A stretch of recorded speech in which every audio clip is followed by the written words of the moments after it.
Olá pessoal, meu nome é Wendel. Essa videoaula tem o objetivo de apresentar para vocês um programa muito útil para o estudo da álgebra, que é o GeoGebra. Tá? Inicialmente, eu preciso falar para vocês que ele está disponível para download, né, para o seu computador, seja no Linux, no Windows, né, no Mac, e também para celulares, né, seja ele o iPhone ou seja ele o iOS.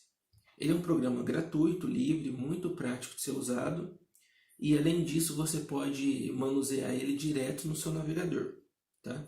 Seja ele no Google Chrome, Internet Explorer, Firefox, ele é bem levinho, bem fácil de manusear.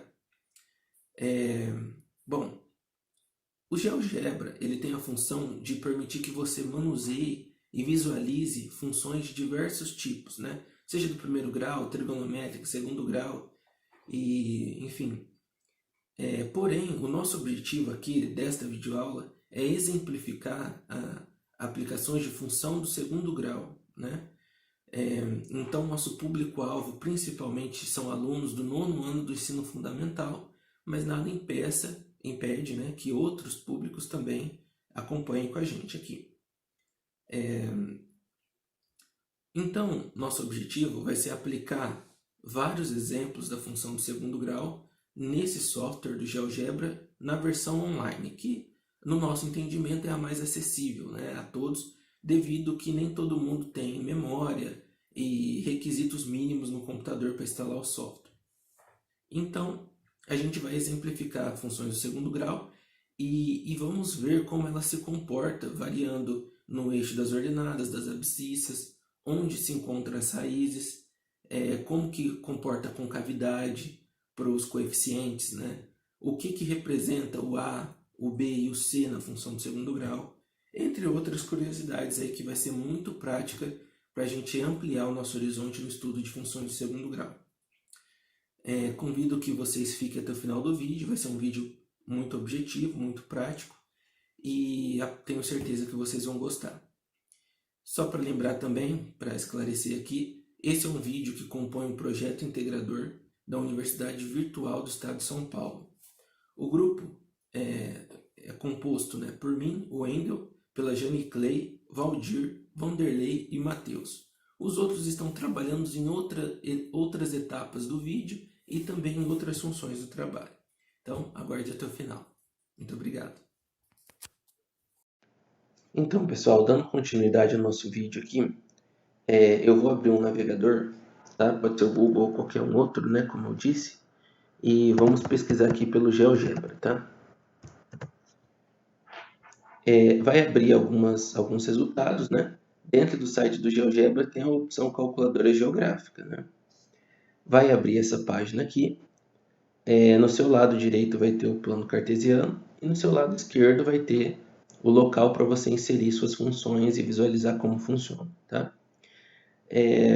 Nosso objetivo aqui é testar, falar sobre as funções do segundo grau, tá? Então, só para a gente lembrar, é aquela que tem os coeficientes A, B e C, né? E o nosso índice é ao quadrado, tá? Então, a gente tem a variável aqui sendo elevada ao quadrado. Isso não é novidade, né? A gente já tem trabalhado bastante com ela e tem essas características que são decorrentes dessa função. Por exemplo, quando esse A ele é positivo, a gente sabe que a parábola, né, é virada para cima. Quando esse A é negativo, menor que zero, essa parábola é voltada para baixo, né? Outra coisa que a gente escuta bastante também é sobre o delta, né? Para quem não lembra, o delta é essa formulinha aqui, ó, b ao quadrado menos 4ac, certo? Quando a gente tem um valor menor que zero, o resultado daquela conta, né? A gente vai ver que o nosso gráfico ele não vai cruzar o eixo x, né? O eixo das abscissas aqui.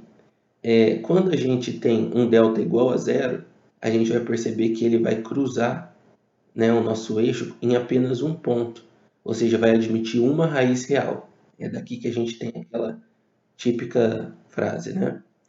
E quando delta é maior que zero, o nosso gráfico ele cruza duas vezes o nosso eixo x, por isso que ele admite duas raízes reais, tá certo?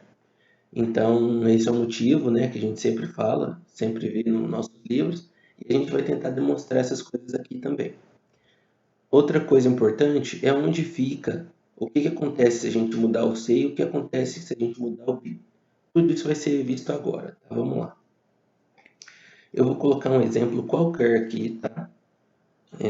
Qualquer x ao quadrado mais 5x mais 4, por exemplo, tá? Coloquei o nosso gráfico aqui, ele gera automático, né? E o que acontece, ó?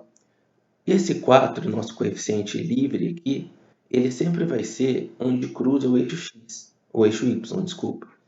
Então, se eu mudar ele para 3, ele só vai reduzir um pouquinho aqui. Ah, e se eu colocar negativo, menos 1? Não tem importância, nosso gráfico ele vai descer um pouco a tal ponto que o nosso gráfico intercepte o eixo das ordenadas aqui, tá bom? Então, se a gente já sabe o que acontece, né? Se for positivo, negativo e se alterar os valores, tá? E o A, que é o primeiro coeficiente aqui. Se eu coloco um valor negativo, a minha parábola vai para baixo, que foi o que a gente viu lá no resumo. Se nossa parábola for positiva, né? Quando não tem nada é positivo, ela é virada para cima. Ah, e o que acontece se eu colocar um valor maior ou menor? Vamos testar. Se a gente coloca um 3, a gente percebe que dá uma encolhidinha aqui na abertura, né, da nossa função.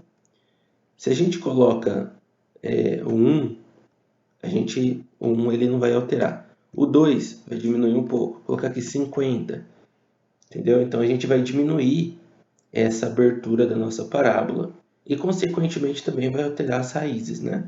Até mesmo porque quando a gente resolve para achar as raízes, depende do valor do A, né? Como das exigências, tá? Então, isso foi o que acontece com o nosso A, variando de positivo para negativo e de qualquer outro valor. Se a gente colocar um valor múltiplo aqui, decimal, o que acontece? Olha que interessante. Vai dar uma parábola ainda maior, certo? Então, a gente conclui que quanto maior é o valor de A, menor vai ser a abertura dela, certo? O B, então, vamos para o B. Vamos ver o que acontece com o B agora, tá? Se eu coloco um B negativo, ou se eu coloco um B positivo, o que vai acontecer? É como se fosse um espelhamento, não sei se vocês observaram, ó. Quando eu coloco um B positivo, né, o meu vértice ele fica do lado esquerdo aqui, ó. Agora observa, vou colocar aqui o negativo. O que acontece? O meu vértice foi lá para o outro lado, tá?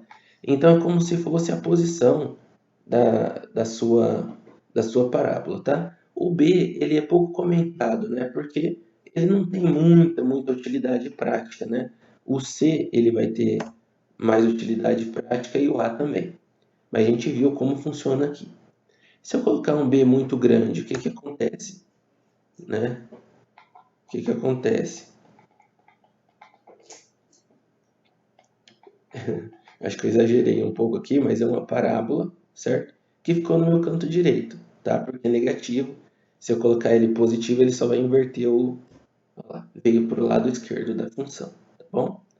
E se eu coloco um valor muito pequeno aqui para o meu b, vamos colocar um 0,1, o que acontece? Ó? Ele fica muito próximo do centro, tá certo? Fica muito próximo do centro. Então é isso, galera. A gente conseguiu mostrar o que acontece com o ponto C, sendo variado para positivo e negativo, o que acontece com o ponto A e o que acontece com o ponto B, certo? Uma coisa importante também, que é bom a gente frisar aqui, deixa eu colocar um valor diferente aqui. No começo eu acho que estava assim, né? Algo do tipo. Esse ponto aqui, que é o ponto de mudança, a gente chama de vértice, tá certo? E tem uma formulinha própria para achar ela, e que depende da posição aqui das raízes, enfim. É uma outra discussão a ser dita, tá bom? Então é isso. Era esse o nosso objetivo, mostrar como que funciona os coeficientes e os valores, né, para a nossa função de segundo grau. Muito obrigado, até a próxima.